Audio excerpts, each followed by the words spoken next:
ఒకవేళ మన ఇంట్లో కరెంట్ పోయింది అనుకోండి, పక్క వాళ్ళది కూడా కరెంట్ పోతే పోన్లే పోన్లే మంది పోయింది వాళ్ళది కరెంట్ పోయిందని హ్యాపీగా ఉంటాం.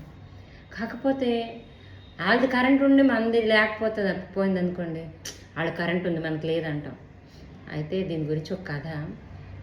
ఒక భక్తుడు శివుడికి తపస్సు చేసాడంట.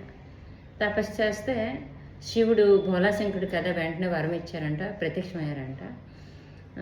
అయితే కానీ ఒక కండిషన్ అన్నారంట. ఏంటి అంటే, నీకేదాని ఒకటైతే మీ పక్క వాళ్ళకి 2 వరాలు ఇస్తాను అంటే. సరే, ఇతనికి ఒక ఇల్లు కొన్నారు, వాళ్ళకి 2 ఇళ్ళు, పక్క వాళ్ళకి ఇలాగ కేజీ బంగారం 2 కేజీలు, ఇలాగ అన్నీ డబుల్ అయితే ఇలా చూసుకొని కంపేర్ చేసుకున్న తర్వాత నాకు ఒక కన్ను పోవాలంటే అతనికి 2 కళ్ళు పోయేవి, పక్కవాడికి ఏదోని డబల్ కదా.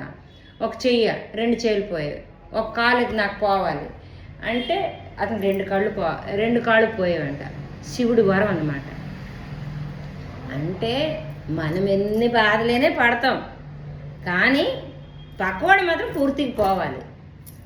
తస్మై జాగ్రత్త.